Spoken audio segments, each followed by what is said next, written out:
We're caught up. You better check that. Yep. We're caught up. We're got a lot to talk about. We've got putter grips, putters, driver shafts, fitting questions I've never been asked before, and whatever else we want to talk about next on What's in My Drawers Golf Talk.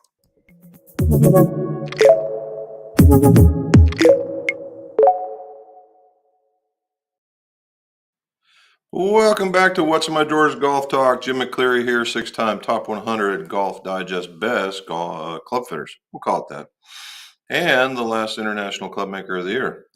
So lots going on. So let's start off at the beginning. PGA, right? Mr. John Rahm, congratulations to him. Had a lead. The other guys fired up on him and took it at the very end. So congratulations to Mr. Rahm. Let's see if we can make this one just a little bit nicer. What do you think? Huh? There we go. That's not bad. So anyway, so he did very, very well. Good for him. Glad to see Callaway getting back into the winner's circle. It's all good. Getting caught up. Let's start with we're going to be not philosophical, but we're going to be very job oriented. How about that? So with the help of Mrs. McGolf, we actually got caught up. And what does that mean? That means I didn't have any clubs to build when about halfway through Sunday. We've been working every night till about 8 o'clock at night, trying to get clubs out the door because we're in the middle of golf season. We want folks golfing. And Sunday is normally my day, but it was rainy and nasty, so we decided just to get after it. And we got everything taken care of up into one set needs a grip on them, and that's it. So the rest of them now we're just waiting on parts. That being said, today we got some clubs, of which we're going to talk about right here. So it's not that I don't have work to do, it's just I didn't have any work to do. And that was for about half a day. And it's just weird. I almost didn't know what the heck to do.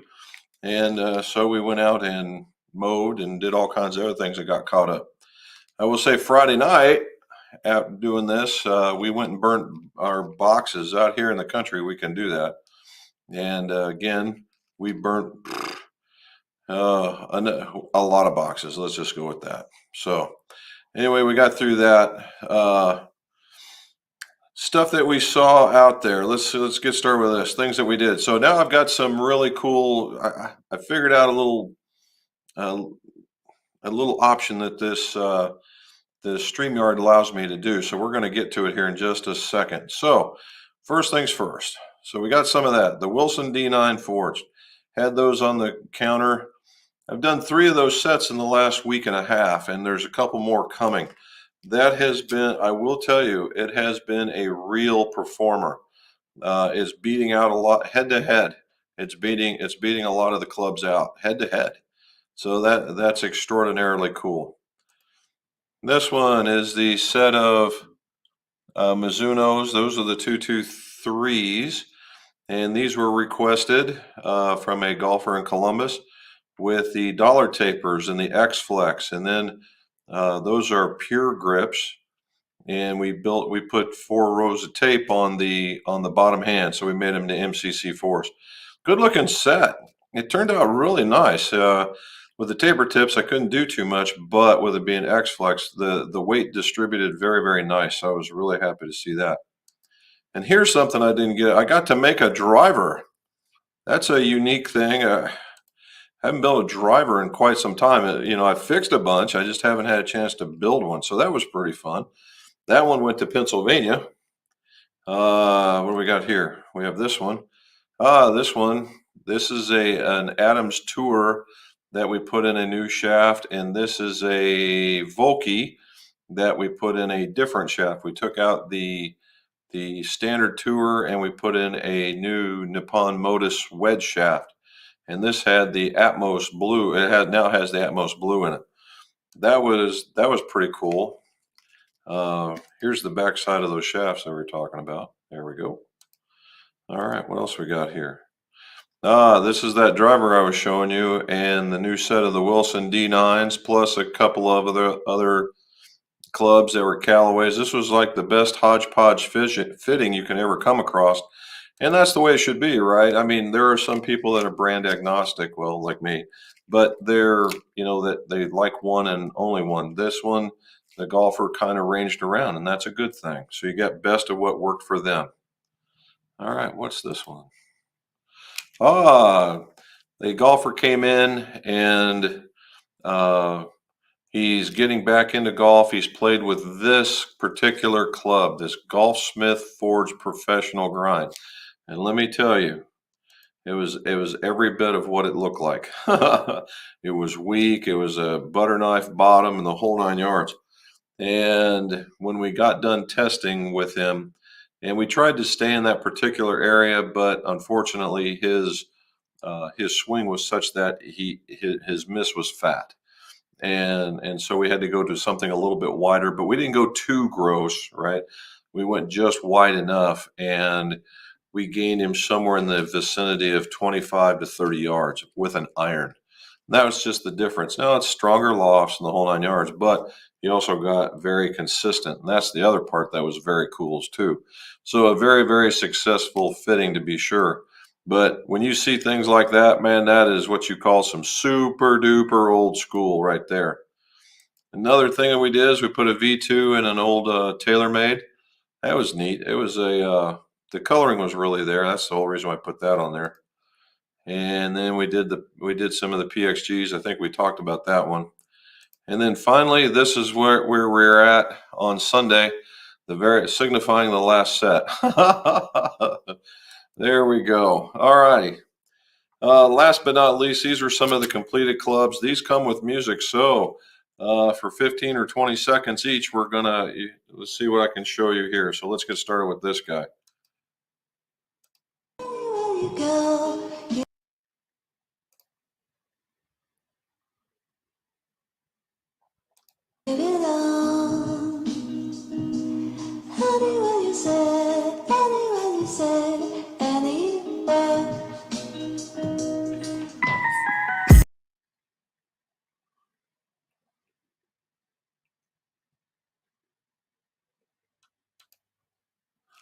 Alrighty, so what you saw there, that was the another Mizuno set, right? Let me get back to here. Another Mizuno set, and with the Nippon, it turned out it was a really nice set. We used the black ferrules to take care of that, and then we did another set.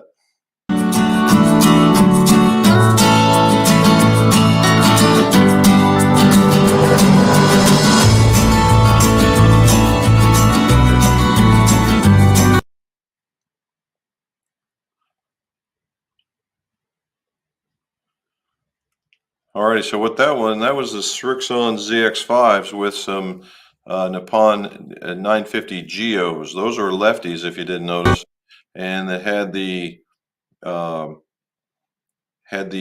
LTs, the low tapers.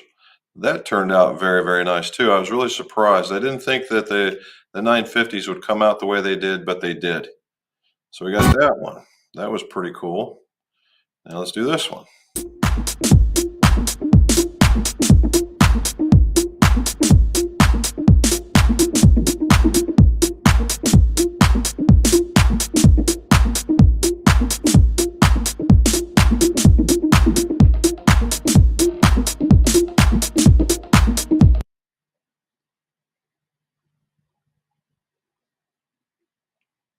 Okay, Wilson D9 Forge, more of that picture. That's what that one was. Alrighty, and last but not least, we're going to go with this one, and this is just to give Callaway a little bit of love.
Okay, so the whole thing with all of these is that the idea here was to let you know that every one of these guys makes a quality golf product, whether it be uh, Mizuno, Wilson, Srixon, Callaway. They all do a good job in their own right, and particularly when you get fit.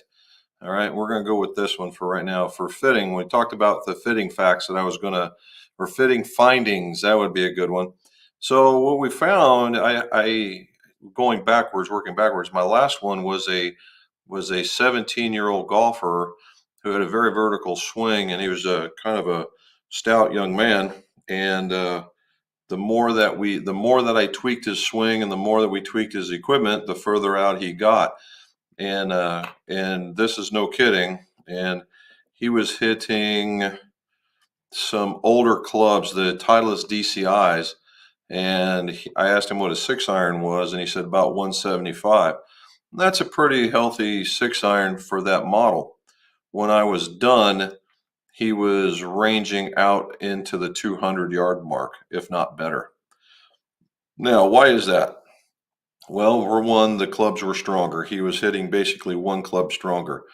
Now, that one club stronger, if you look at it, might be 10, 15. So that's 185, 190 maybe.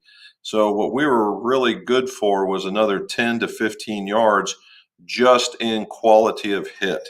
We try to really get that quality of hit or that high smash factor as high as we possibly can so that even on your worst days, you're still going to be okay. And working with his swing a little bit too in order for him to be able to choose the best equipment possible. And I asked him, where are you losing? Because he was shooting. This is a kid that can hit a 6 iron well past 200. And I said, well, what do you normally score? He says a 90. And my jaw about dropped. And I'm like, what? How in the devil do you do that? And he goes, well, it's in putting and it's in my short game. Well, that makes all kinds of sense because there's no way he's missing it now. So we put him in the putter fitting, and we find out that the putter he has is fighting a stroke. And he says he's always missing this, always missing that. We got done, 10 shots in a row, straight down to the groove. And he says that's never happened before. So, we saved him at least a handful of strokes just in putting. Then he's never ever really been shown anything with short game. So we worked on just some basic chipping drills, right? Nothing that changed. I'm not a monster swing coach, but just some basic chipping drills. A little leaning forward, a little coming through, not trying to flick it, that all kind of stuff. And as soon as we started doing that, here goes this pattern, and consistently in the distance. And I told him, full swing club, sandwich with the way that you hit is not a full swing club. Doesn't need to be. That was a whole different philosophy too. So we really introduced a lot. So I'm kind of hoping that if this stuff sticks and he actually gets into the equipment, that we're going to see a kid that goes from 90 to virtually 80. And all of a sudden it could be contending in this neck of the woods. So I really enjoyed that part of it. There was another one. This one's probably the first question. This is the first time I've ever been asked this question during a fitting. And the question was, should I golf left-handed or right-handed? I don't think I've ever been asked that one before. Not when a person's been golfing for some time. That was a different one. So what it is the golfer was ambidextrous and was struggling left-handed and decided to go try right-handed, and in the last, I don't know, umpteen years decided to be a right-handed golfer. And I was watching it, and I watched him warm up right-handed, and he says, I haven't swung left-handed in almost 15 years. I said, well, this is going to be awesome. Not. And as he hit two or three of the first golf balls, and it was like, he says, what do you think? And I'm like, what are you doing on the right hand? I mean, what are you doing golfing right-handed? Two totally different swings. I would have never have seen that one coming. Yeah, I can see maybe a little short and choppy maybe or whatever, but I'm talking rhythms, tempos, releasing, the whole 9 yards. Two totally different swings. That was a surprise. Now, the I don't even know how to describe that. And so we went and we looked at some data. He was a full 5 mile an hour faster left-handed. And I said, so I think we need to be left-handed.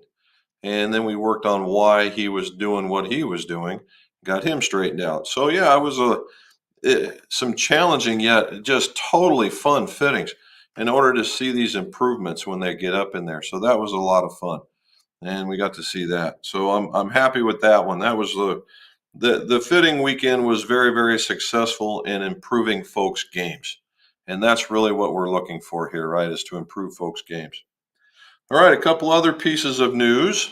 Okay, pieces of news is I did a video for BJM putter grips, and they had the Kohatai, uh, and I think that's what they call it, the Kotahai. Sorry, Kotahai, and it's a putter grip that has that particular shape. Looks a lot like that, right? And the idea is that there's a particular putting method that goes with it, where you hold it in a certain position, you cock your hands down, and then you bend over, and it very straightforward and straight back. For those of you guys have seen Bob, my golfing partner, he has these on all of his putters, particularly in this color, and it's just the regular Kota High. So he He, I mean, he's a fan. I mean, he's just a fan. And these guys came out with a new one called the Tamara Kohatai. Tamara up in here, Kohatai, Kotahai. So I'm not sure what all that means just yet. I'm sure we'll have to get some meanings from the customer. But what I think it mean, what we're seeing the difference is, and you can see all those the knobbies that are on there. The other ones had knobbies, but I don't think they were as pronounced as these guys. This has a much, I will say, a slightly tacky, not a much, but slightly tackier grip, and but it's actually quite comfortable. So what you would do is you would hold it in both hands, get over, and then you would putt. So we're going to do a bit of a review on those. We've got a black one. I've got another as we'll call him a convert for right now, but I've got a gray one. And I've got a red one. And for Bob, I got a green one. So here's the difference. So we got a Kohatai right here. Kotahai. Let's see what this does. Well, they're a little more round, I think. The knobs.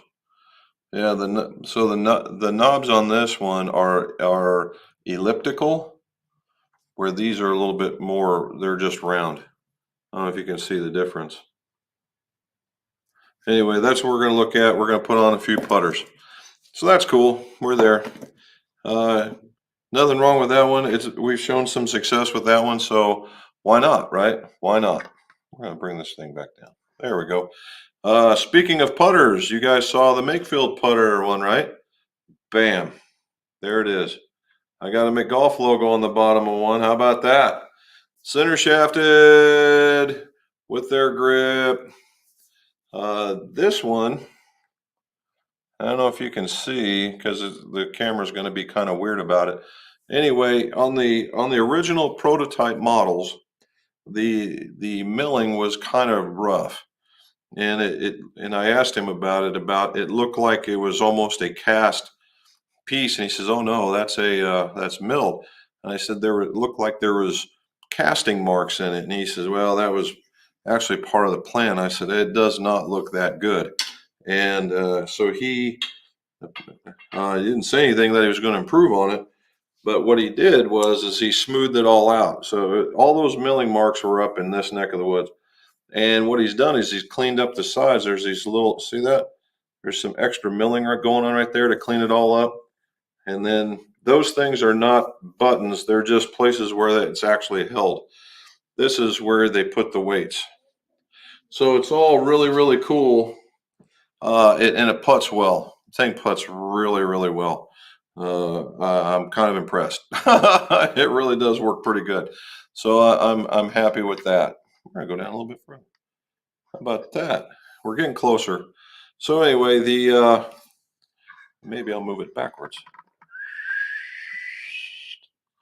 There you go. So now you get to see my Dr. Eva. That's the golf ball chair. All right, keep going. Here's something new that we've not had in the shop before, and we'll see if I can take off some plastic. All right, the Zexio. A customer went through a fitting and found that Zexio was the club for them, only with a different shaft. This is a Zexio shaft. This is the MP 1200 for them, and we're going to take the shafts out, and we're going to put the ones that they got fitted for in. That ought to be neat. So there's a different one. And finally, is that I showed you. I'm going to put them this way. Let's see. I think the camera will pick this up. The TZ or the TZ5 and 6 from Acra. They sent them to me for my fitting, and I got plenty. I got 6 of them, but I got like a 50 in the R Flex. I got a 60 in the stiff flex, and a 70 in the X Flex. Plus, I got some others. These were just to show you. What I was waiting on is these guys. Those guys finally showed up, and I've got them now. They're dried, so now all I got to do is cut them, put them in. There's another video. So we got lots of review videos. I just got to go do them. So there we go. Whew. So there it is. We talked almost a half an hour on that. So new shafts, new grips, new putters, new work. It's just rolling. We're having a good time with it. And thanks for the rest of you guys for that. Okay. Oh, and last but not least, on the weekend, I got to show you, it wouldn't be a golf. What's in my drawers if I didn't show you what we cooked on the grill? Boom. And that is some pulled pork. And that's just a portion of the picture. I don't know why it's going all the way, but that's what it was. So we did some pulled pork, turned out pretty good. All righty. Woo. We got all that done. Let's go to the comments all the way to the top. All righty. We got Matt starting off. Matt, no rounds because he was in Toledo for soccer and basketball. Man, he says, how do you guys make time to practice or play when you have other commitments take priorities? Well, I get that's a life lesson kind of thing, Matt. Typically what we do, at the beginning, now that we're in golf season, Mrs. McGolf knows that I like to, we'll take a Sunday, and I like getting out early in the morning, and I take Dad with me and we go golfing. It's always a really good time, whether I'm doing good or not, and Dad normally knows when I'm doing good or not by the way that I'm reacting. However, but Sundays are typically that day plus whatever extraneous stuff we have to do, like mowing, washing cars, doing extra this, cooking on the grill. And for us, for me, that's kind of it's a break from all the other stuff that I do. The rest of it is scheduling. Robin keeps us all straight. He says, Monday, you've got this, the live stream. We got to do a few clubs. Tuesday, you got this. Wednesday, you got that. Thursday, you got that. And we just keep going. And we set our own priorities. That's how we get her done, buddy. Danny, shot a 39. Nice. All right. My Callaway Rogue ST Max is a slight draw bias club. How much more draw bias can be added when I set the cog to D compared to the N? All right, so what that's going to do, Danny, is it's basically going to close the face just ever so slightly. It's not going to be a gross amount, but it will be, it'll close it. So the thing you've got to understand is if, let's see how this works out. So if this is standard, right, we'll go if this is standard and you set it to draw and it sets you like that, we'll just say it does that. It closes it down. And you go to set the club down and you go to swing it, it should give you the draw bias.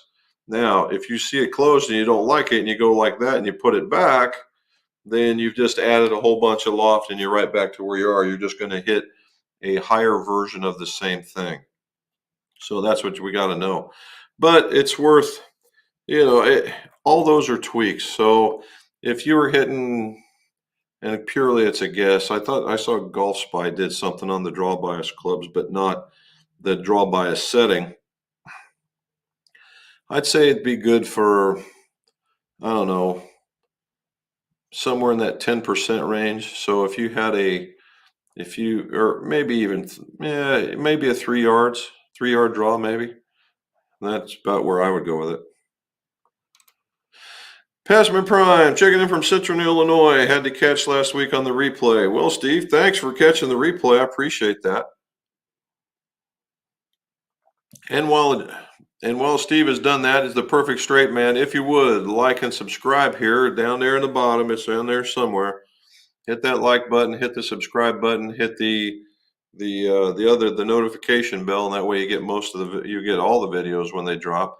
And if you get on social media of any other kind, Instagram, and that's where you get to see those little 15-second videos and maybe a few pictures of what we're doing. And you can follow us over on Facebook as well. All right. Austin Analog. All right. Was rewatching some of your clips around spining and flowing. Is the process the same for parallel and step shafts? The answer to that, Austin, is yes. Yes, it is. The process is the same. Whether it's even graphite or whether it's steel, the process is still the same. Now, I will say in a lot of cases, graphite, you'll hear talk about stronger, the spine 1, 2, and 3. And that occurs on some, not all. Where you'll if you're doing it on the same gizmo that I've got, you might hear it go wonk, and then it'll go wonk, and then wonk, or just another one. There might be two. And what you've got to do is you've got to take the hardest reaction, and that will be the strongest spine, and that's where you want to go. Stan, what do you say? Central Florida. Man, oh man, that sounds like a good. Well, I don't know. Is it a good place to be now? Is it hot? That's a good. But hello back. Well done. Kurt Evans. Hello, Jim and Robin. You know you have the right iron shaft weight when you can hit them straight into a 2-club win. That would be true. And you're swinging very well at that particular point as well. Mr. Charlie, how are you, sir? Matt, when I was a protective member of society and raising a family, golf took a back seat. That's that happens a lot too, Steve. We'll see guys that get in here, and they were golfers and they were get into their early 20s or whatever, and all of a sudden the families start and they're chasing their kids around playing baseball or doing volleyball or doing gymnastics or cheerleading or what all, pick a spot, and they're always chasing them around, and as a good family member should, right? That's fine. Some of the luckier parents have the kids that were interested in golf. But for guys that wanted to golf, and then years later they go, oh, it's time to get back into it. That's right about the time the kids start getting independent and they get their car or whatever, and then all of a sudden it's okay to get back into golf. So I see it quite a bit, and you know what, personally I think it's the right thing to do. Mr. Jones got to play 9, shot of 44 in the old clubs. My new clubs are scheduled for tomorrow delivery. Well, very good, Mr. Jones. That was the thing. I said, showed you the picture. Everything is in it, and we appreciate it very much. I keep my commitments fluid so I can go. There you go, right? That's what you want. Retired here also. What's a commitment? Danny, you guys are all right. There we go. Man, so how can I become this retired? I know, right? I've had guys that, I've seen plenty of guys retire in front of me, and I meet them later on. I say, well, how is it, man? Is it really worth going for that far? I mean, is it really worth being retired? And they go, holy cow, is it great? And he says, but He says, I don't even know how I got all my work done when I was working. I'm so busy when I'm retired. That got me going here, there, and everywhere. I'm surprised I was able to get any work done. And I was like, aha, that's somebody with some family nearby. All righty. Hello, golf people. Good job. Question: Do you do your epoxy one by one by weight, by volume, or you just eye it up? Cheers. Well, that one's a good one. So what mine is, I have one. The 810 is a one by one, and the 420 is a two by one. And how it is sent out, they come in a tube, and it's combined in a tube, and then I have it in a gun and I squeeze it and it's pushed out the same. So if it needs to be twice as much as one, that's how it's pushed out because of the plunger. All right. Now, if you're asking me, now in the day, it was a 1-to-1. I was using the golf work stuff. I basically eyeballed it, right? A pile's a pile. You could count. What I used to do is try and have the same kind of pressure, but we know that the epoxy versus the hardener will flow differently. So you can't like say I'm applying the same pressure and just hope 1 second, 2 second kind of thing. You have to kind of, what I would do is I would put the epoxy down first, the black stuff, and then what I would do is I would put the hardener over top of it and make it so it was the same size, and that's how I got mine to go.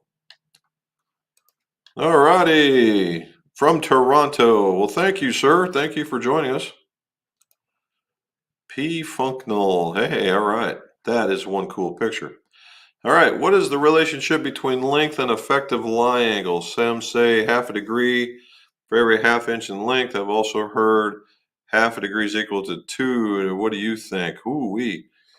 I'm in the 1-to-1 camp. I'm in the one P Funk. I'm in the 1-to-1 camp. So if you're changing a half inch, it's a half a degree. That's where I'm at.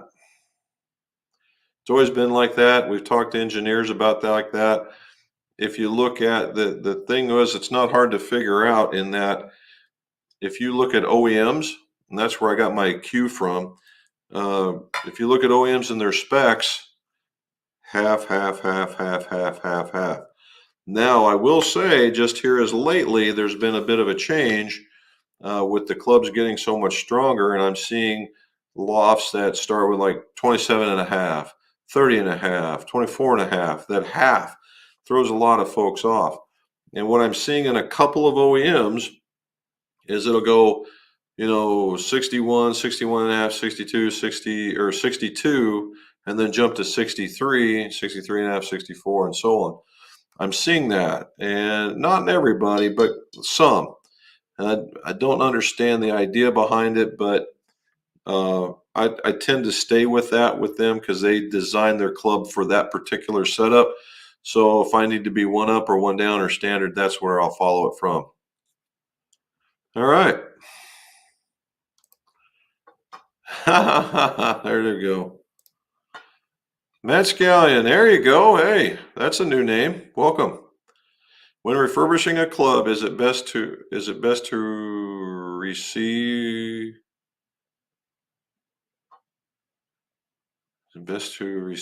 before sanding and or after? But let's see what we're talking about. So if you're asking me, let's go like this. If we're going to refurbish a club, or at least try and put a little polish on it, right? Put a little bit of a shine on it. You're going to what you could do here, if it depends on the status of the club, right? If the status is it just looks a little rough and you can try and buff it, and you buff it out and you might get rid of most of the scratches to where you think it's refurbished, then fine, that's all you need to do. If it's really, really bad, now I had a set of the Titleist blades in here that they wanted me to knock out the little bitty dings on the bottom. It looks like it took a ride down a golf cart path is what it looked like. And when you do that, you end up removing the coating or the coating. There they go. The coating or the paint, whatever it might be, when you go to do that, and exposes the bare metal. And the only thing you got to protect it is the polish because it's like wax on your car to protect it. So obviously it's a little harder, but that's where it's at, and you have to keep on it, otherwise it will rust. Now, that's in a lot of the cases because it's steel, right? So now, but if you've got some like this guy where it looked like, the golf bag fell off the cart and bang, bang, bang, bang, bang, and there's a lot of little pock marks. So what I try to do, just like when you, I keep having this mental image of if you watch any detailing on YouTube, Ammo NYC, the Larry is the guy that does it, super duper guy. And his his methodology is that you start with the least aggressive first to see if you can get it. And that's a good idea. So in this case, I put it on the buffing wheel, and what I've done is I've knocked off the edges so that it doesn't catch. I figure that the bottom of the golf club is going to get dinged up as you play, but what we are looking to try to do is knock off the rough edges. And that's what I did. Now, as an experiment to see how far a guy could go before he would really get into some of it, is that I have a 1200 grit sandpaper. And I just gently was touching it, just trying to get it to go. And I barely, with the little bitty dings, I took some out, but I didn't get them all the way. And I was just so fearful of getting all the way through the coating. I just left it was and then buffed it out, and it looked nice. Didn't look showroom new, no, but it looked better. Now, knowing the golfer, because he brings me a lot of stuff, I'm guessing that they were just trying to knock off the rough edges. So that's what I was doing, and to show them what it would look like if I really got into it. So they had a choice, and I could keep going or I could stop. So there we go. Hopefully that helped. Pass me pride. Stop. Michael Barber, how are you from Derby, UK? Thank you for staying up late again.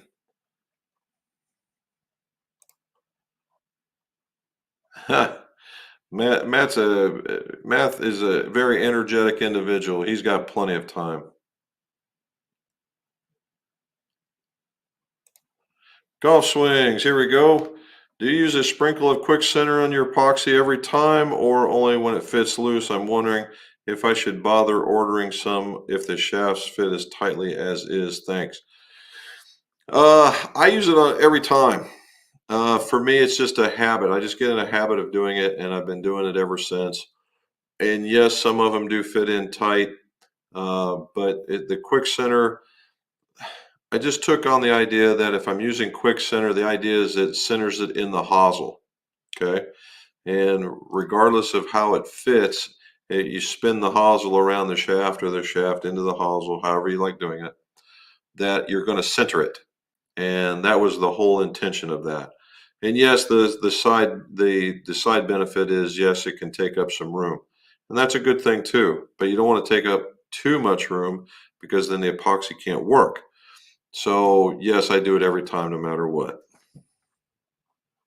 All right, Justin Waring, it's been a bit. Hey, buddy, can't wait to get the new Nippon shafts in my 790s when I get back from vacation. 48-degree wedge to fill the gap at the bottom. Good job, man. Good job. I think that'll be a good addition. Do I have a bounce gauge? I did.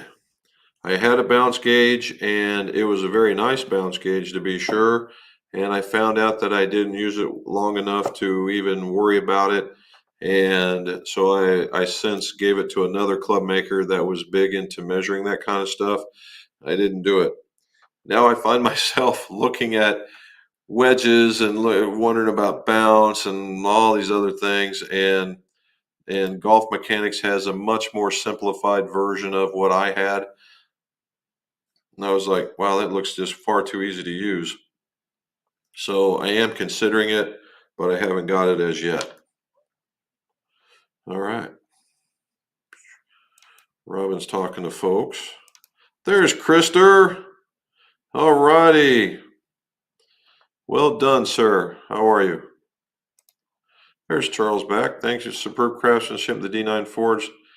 Each is so balanced with my eyes closed, I cannot tell which club I have in my hand. You know, Charlie, I'm telling you what, I can't, and to the point I was impressed enough after these last three sets, I actually sent a note to the head of R&D of Wilson and along with my rep.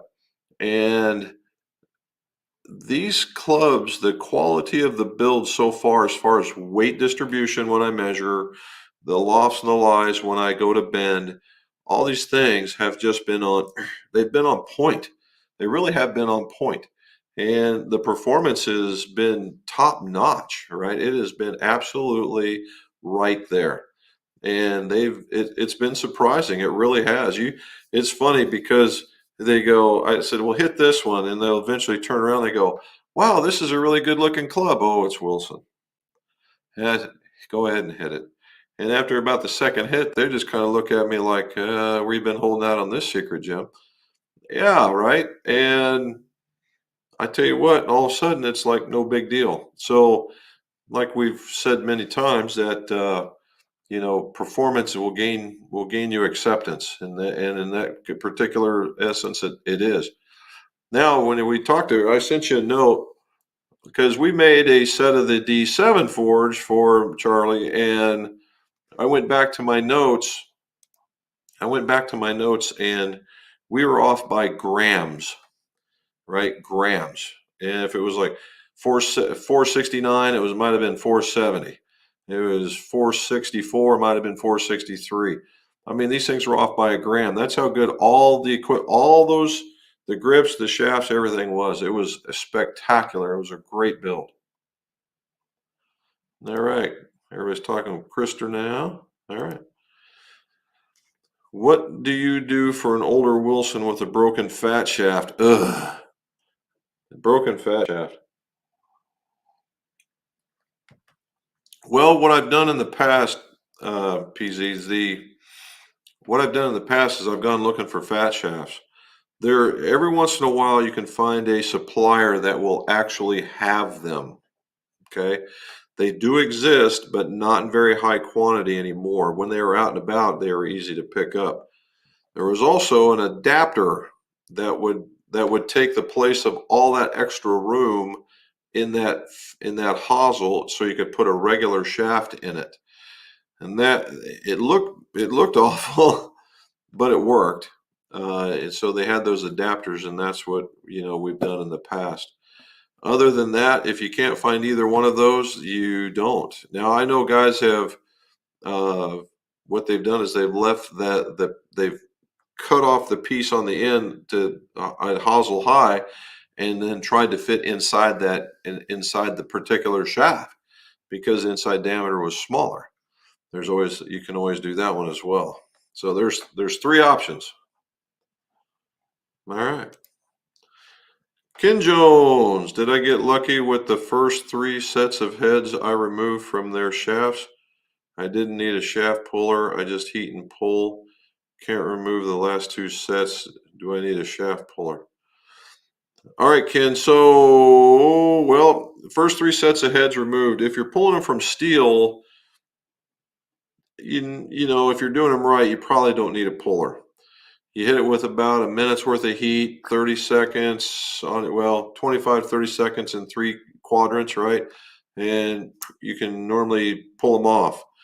Now, the other thing is I'm finding is my hand strength wasn't what it was 15, 20 years ago. And I used to be able to grab a naked shaft and do that. I can't do that anymore. I got to put them in a vise at the end and then pull on it and hold on to it. However, if it's got a grip on it, no problem.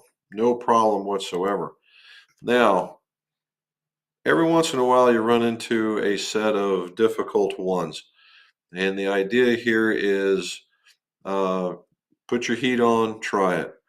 Then sit down, go to the next one, put your heat on, try it. Go back to the next one, put the heat back on it, try it again. Do this about 3 or 4 times. Yes, the club head's going to get hot. You put on a glove, try and pull it and see what you can do. Put the club in a club clamp or if some vise and help you to put some torque on it. That could help. If that doesn't help, if that doesn't work, then yeah, you're going to put it in a shaft puller, and you're going to need it. It's just because it's easier, right? It's just easier to put them in there. And you don't need the biggest, highest priced shaft puller either. If you're doing this as kind of a thing on the side, a hobby or whatever, you're not doing it very often, although 6 sets ain't bad. Uh, you can get, Mitchell makes a pretty decent one. Their Golf Works makes a couple to choose from that are very, very affordable. Even Golf Mechanics does. And get one that fits your style. Type R Golf, where? It's been a while, buddy. What do you say? Golfing weather's finally here, starting. Still a little stiff after hibernating all winter. Yeah, got my range membership, ready to rock and roll. You go, man. Good job. All right. They are a very, Matt. They are a very nice club. It's amazing. And now, so I challenged him in my little email to make a set of hybrids and drivers and whatnot that can actually match the stellarness that they put into those irons. That's going to be a trick. It's going to be a lot of trick because it's quite a bit. All right, there's Krister. Last week didn't know. I was wondering how this was going to happen. In my fitting with my set of with the new Shimada's S lights, the irons were cut in a different length, not a traditional. Some clubs had half and tip weighted. There you go. So that doesn't surprise me, Krister. So what'll happen is in MOI fitting, there are two specifications that you can change in order to get MOI fit. One is length, and one is weight.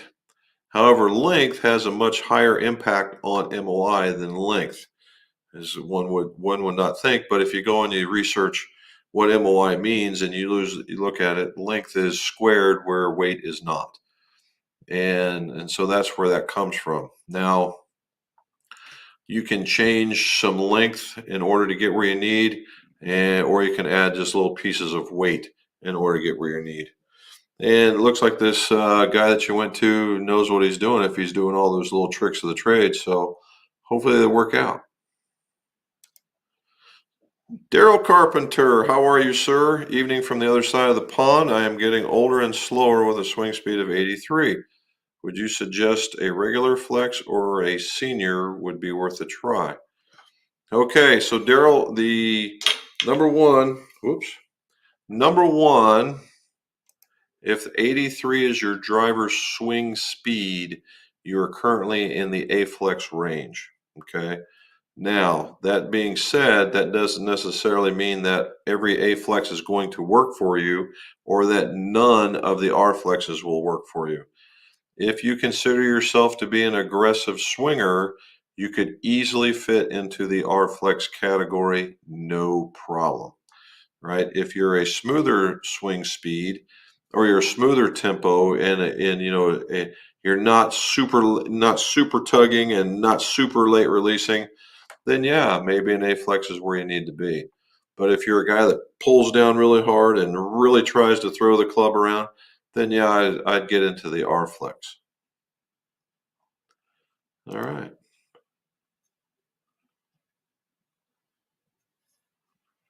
All right. So Charlie really likes them. That's good to know. All right. Installed a red G Rip standard grips, Red's barbecue ferrule. Oh, BB&F ferrule. Okay. Very cool. I bet that looks pretty good. The grips are perfect. Hoorah. Charlie's happy. All right. Golf swings. He's assembling a set of MP33s. Ooh, going old school. Lotus 115s. Really? You're getting those. I'd like to see some of those. You didn't happen to win that Golf Spy thing, did you?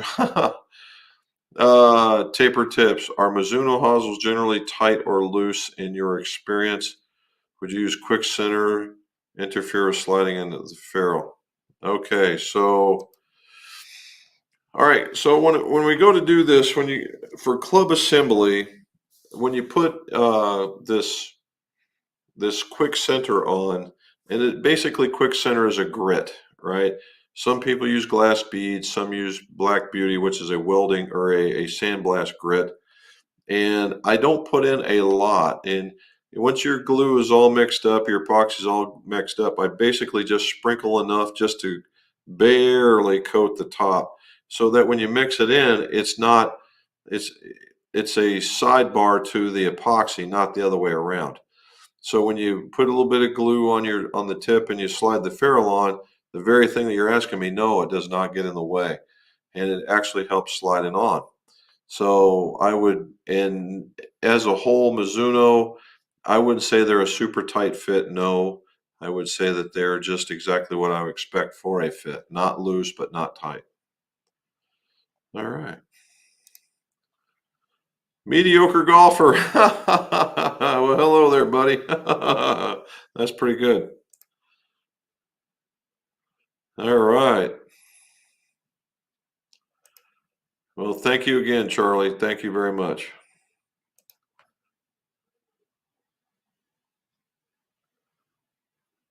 Oh yeah. To the point to the point where not only they're nesting in the new birdhouse, but they're nesting above the new birdhouse. So we have a birdhouse duplex. Camilio, there you are. What's going on? You're going to last. Oh, Adelaide, Australia. Oh, all right. Well, that's in the morning now, right? You're not in the afternoon, so that's a little different. You get your day started. Ha ha ha ha. Very good. There we go. Robin's talking. There we go. All right.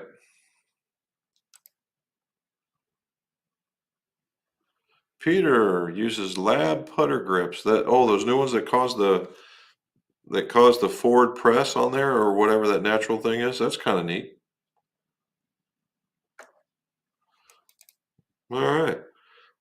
Past my prime. He's reshafting a set of AP1s, and the existing ferrule was 1 inch. My AP1s are 3/4. Is this something that Titleist does? I found some 1 inch online, hoping to get there the same. No, same time as the new shaft. So what happens? What I'm seeing that from Titleist now is that they started off with the longer ferrules, and the cosmetics on them aren't that great, and they're going to the 3/4 inch. We're seeing a lot of that on. You'll see it on some of the drivers. You'll see it on some of the older APs. And now I just had a new set of the other ones. They're going even shorter. It'd be more closer to 5/8, and I think that's a much better look. I like the 5/8 inch. It's kind of in between the two. Uh, of what normal 1/2 inch or the 3/4, and I do like it. I do like the look of it, but and Tylus is very stoic when it comes to change. They don't do it very often, so when we see something, it's typically for the better. All righty.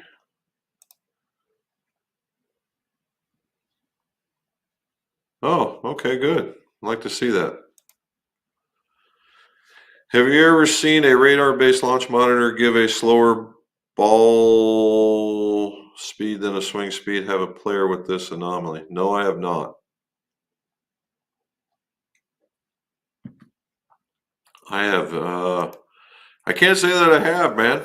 I can't say that I have. That's a neat one. There's Tim. What do you say, man? Thank you for showing up.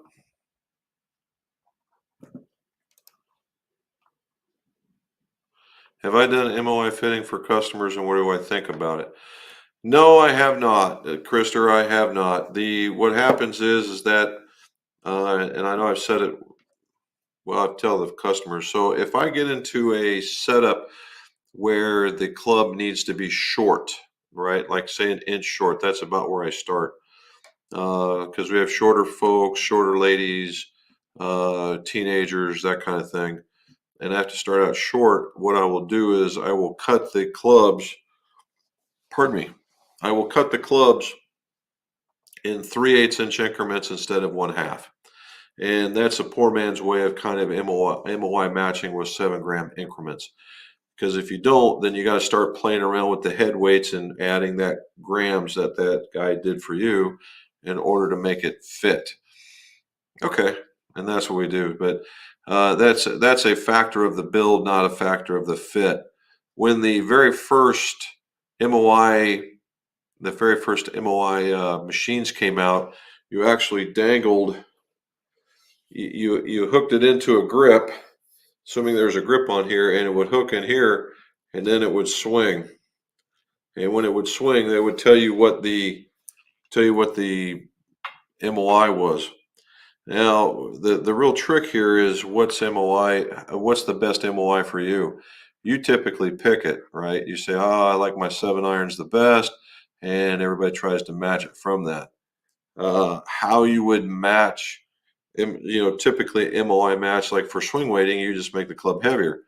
And the same could be true with the other one. Once you find a club that you like the feel of, you put it in the machine, you say, okay, this is the MOI I want to match, and then you can go from there.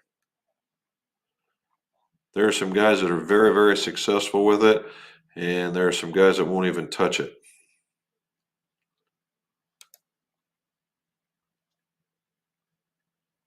All right. There's Mr. Al Burnett. How are you, sir?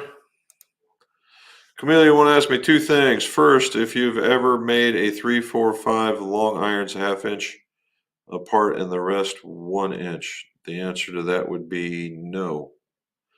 I normally make everything the 1/2 inch apart, and a 1/2 inch apart, and then when I get down into the wedges, I go to the 1/4 inch.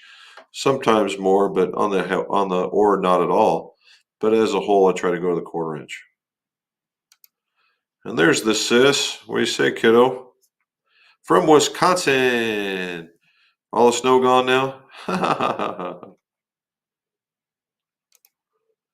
Ronnie Curry. Yeah, turn into a cooking show. Well, we got to talk a little bit of something. I mean, come on. This is a lot of fun. That takes my mind off a lot of stuff.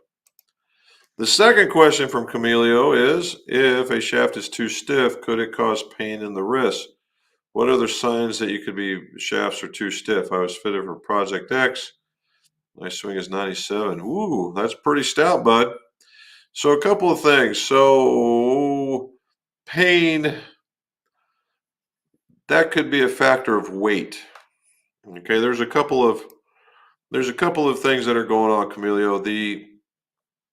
The fact that it's steel and you're using the MPs, yeah. So the HMB, the HMB is actually kind of a nice little club.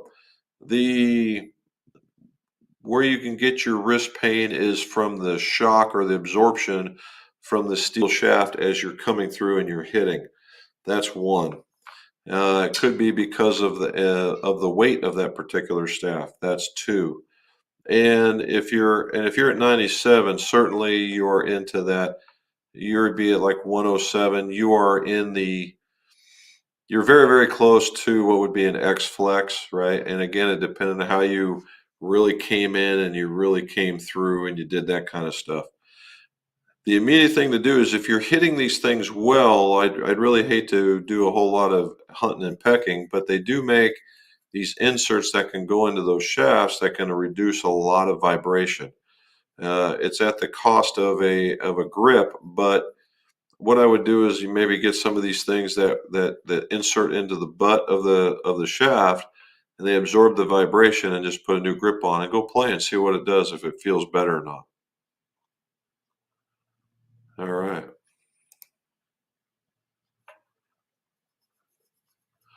And if you're hitting it now, if you're hitting with the 120s with the HMBs, then it could be.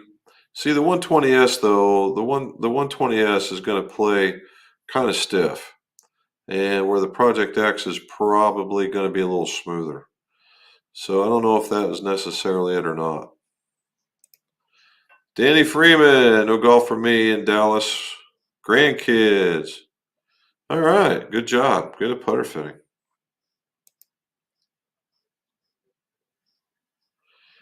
Okay, Shimada gave him a little bit more height, but loads, swings, and ball speeds. Oh, loads more. Okay. Holy cow, that's awesome. Oh, look at that. Misshot his age by one. That is phenomenal. Peter, what is that in the background? I'd like to be able to click on these like logo things that they've got and be able to pull them up and see what it says in the background. You go, man. That's awesome. Tested my one TS100S's outdoor for the first time. Boy, what nice clubs. Oh yeah. Oh yeah. Yep.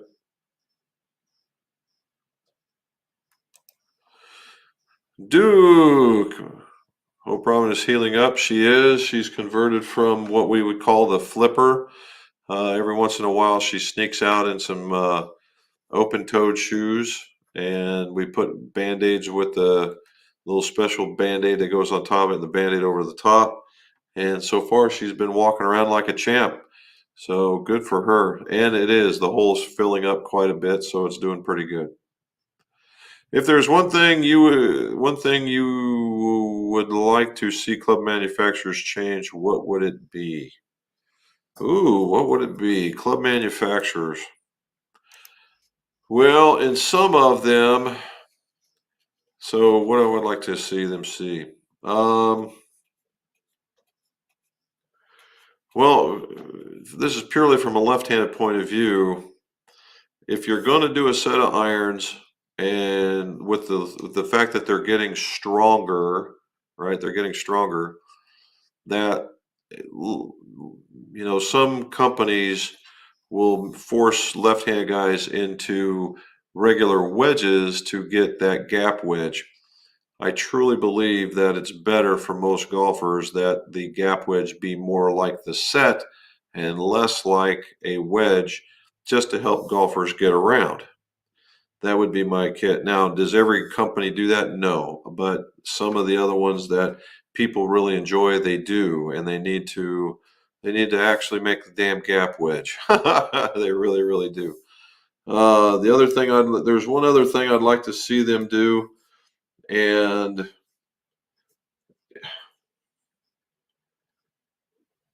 it's funny that the bigger companies have got it figured out because they can provide it. It's the smaller ones, and they got to be very selective, and I understand that. But I would really like to see uh, more. Yeah, I would just like to see a few more options in the middle as opposed to the more forgiving or less forgiving, more in the middle. And I would like to have greater access to them. That's just me talking, but that's would be me. All right. All right. He's picking up his clubs.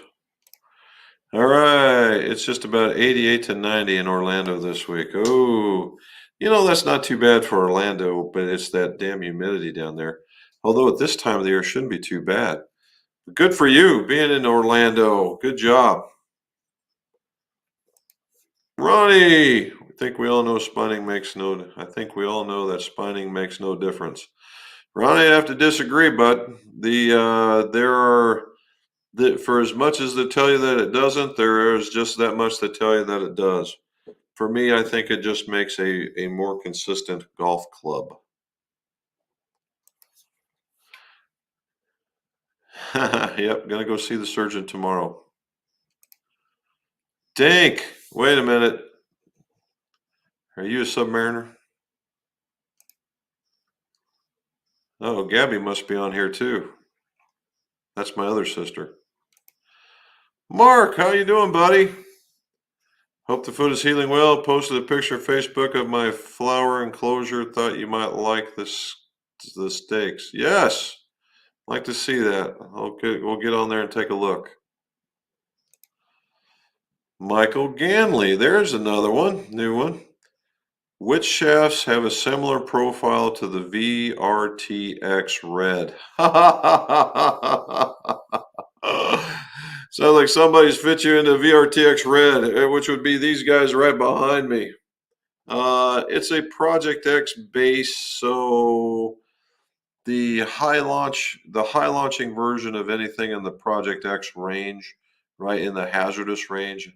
I believe that's the red for them as well, and maybe the yellow. I'm not sure about the yellow, but the red would probably be right in that neck of the woods for them. Ed Shepard, how are you?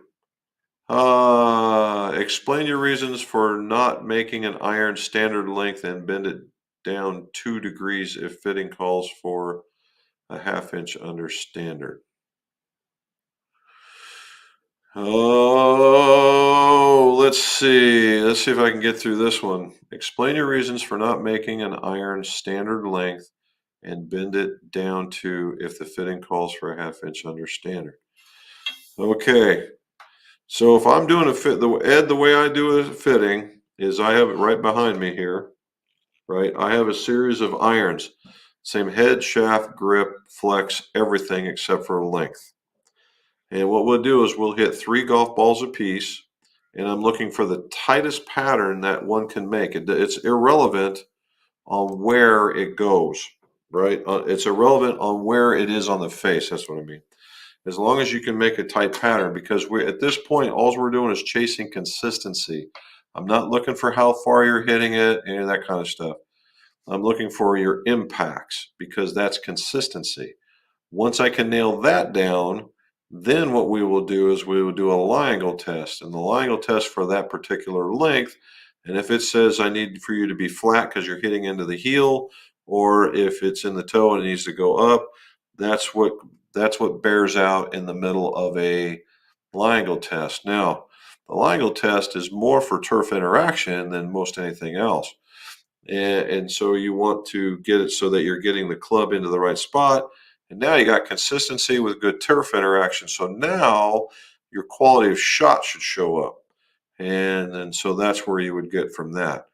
So now you got all these 3 things working together. Then it becomes a matter of how to marry up your shaft with your tempo and your timing and your swing and all these other things, along with a club that gets you to square so that you're landing more into the middle, whether it be something with a lot of offset or none, right? But that's how we would get there. After quite a few test builds, I got a set of 5-through pitch and wedge ping I2 irons. Ping I2 stand. Those are bad to the bone irons. Reshafter grip with Project X catalyst graphite shafts. All right, good for you, dude. Good for you. Now, I will say this, the Ping I2s were surprisingly strong. Are they stronger than current models? No, but for their day, they were surprisingly strong, and that was really kind of neat. They do have a truckload of offset, and they do have a lot of sole, which made them very, very desirable. But Ping I2s, man, you can't go wrong with those guys at all. All right. Was fun. Good. Getting close, fellas. I got the time thing from Robin. We'll see. Thanks for the help. I was supposed to say that you re-groove before sanding or polishing. Okay.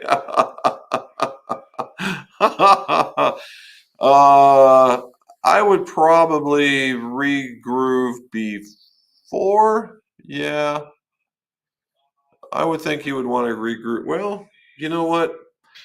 For what you're going to be doing, I would probably re-groove after the sanding. That way you can actually get the real groove. You'll find out that with all the stuff that's in it, if you truly have a chrome head, that the grooves will actually be bigger. So particularly, when you can wear them out, you want to be very careful when you're making the grooves too. So be careful with that. Playing a lot, almost had a hole in one, only missed it by 3. Good deal. Hey, no problem, buddy. Anytime.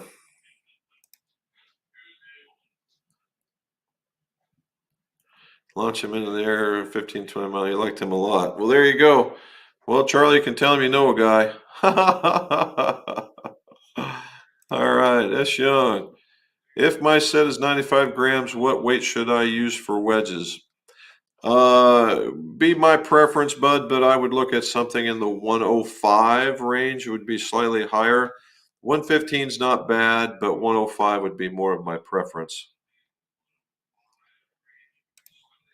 Getting back to normal. Okay, a couple more, and then we are done. Speaking of ferrules, if a club has a collared ferrule, have you found any issues reassembling it with an uncollared ferrule? Uh, if it's a steel shaft, in most cases, no. However, I will say this here as of late, Pings, PXGs, and this latest batch of Titleist, yes, they're using them as what we call centering ferrules. And when you go to put them in and the thing still wobbles around, then you need that particular kind of a ferrule. And then what it's doing is taking up that room at the top, and what is vibration dampening. It would be my opinion. All right, my opinion of vibration dampening. But Ping is really known for that. So is PXG, and I just ran into a set of Titleists doing the same thing. And in that case, yeah, you want to use the collars. But if it fits nice and tight, and it's in a steel shaft, I'm good. I normally wouldn't go with that with graphite just because I don't want to create the shear point. All righty. There's Dimple Sphere. Tennessee is hot. Ugh. Hot, I don't know. Shot 30 in the front, Riverside, Old Hickory. Good job, dude. Well done. All right, a couple more here. John Wingle, there's a new name. Steel fiber I-95X parallel irons have taper tip I-95s for wedges. Any way to frequency max the wedges in line with the irons? Unfortunately, no. You might be able to trim it just ever so slightly, but that's about it. So my first initial answer would be no. All right, Joey Milner. All right. New to club fitting world. How can I learn more? I love the videos. Big fan. Club fitting world. It depends on what you're looking to do, Joey. If you're looking about club fitting, there's plenty of videos on the internet as far as YouTube goes for fitting. If you're wanting to learn about how it can impact your game. Now, if you want to learn how to do them, that's a different story. There's not a whole lot of information out there on that because everybody, just like in golf swings, everybody has their own idea of how it's supposed to be. However, if you're looking to get on that side of it, then there are a couple of organizations. One is the ICG, International Club Makers Guild, and the other one is the AGCP. And along basically it's Golf Club Makers Association. And I would look into those. They would help you. Oh, got a couple more.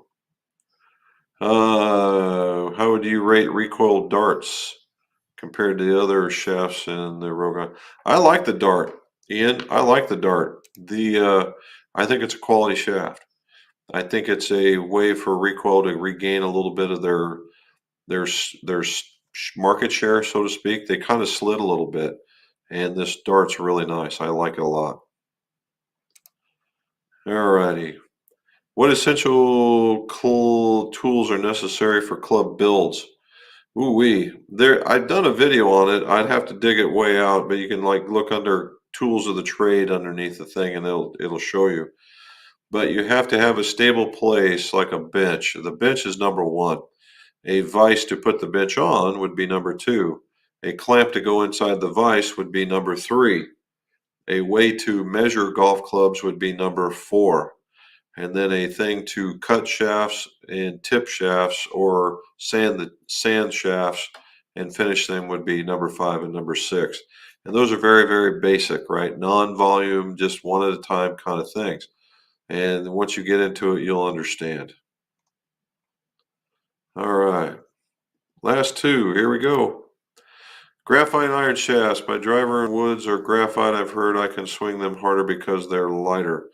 No, you swing them faster because they're lighter. You don't swing them harder because of that. There's a fact that it's lighter.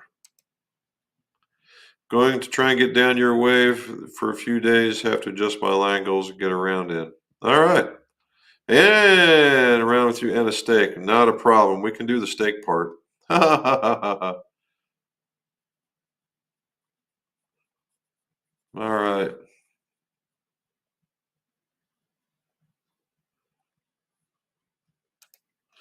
Here's the last one right here. Do you personally suffer with having to relearn turf interaction when playing outside for the first time in winter?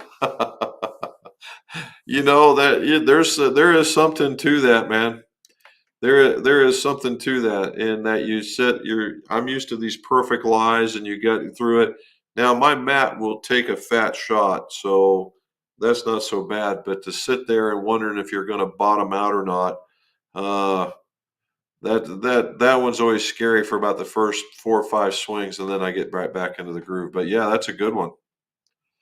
All righty. Oh, okay. Have a Srixon 85 drive iron. The shaft says 39 inches, but in fact it's 41. Do you know why it happens? Oh, well, if the shaft itself, it's because of the way that it's installed, Camilio. The shaft itself might be a physical length of 39, but when you put it in, it gains length because of the ground to bottom bore measurement, and it gains a little bit of length. That would be the only reason why I would come around for it. All righty. So, guys, we made it to the bottom. And usual, we were talking to folks all around the world, which is awesome again. We'll get Camilio off of here first. Here we go. Boom. All right.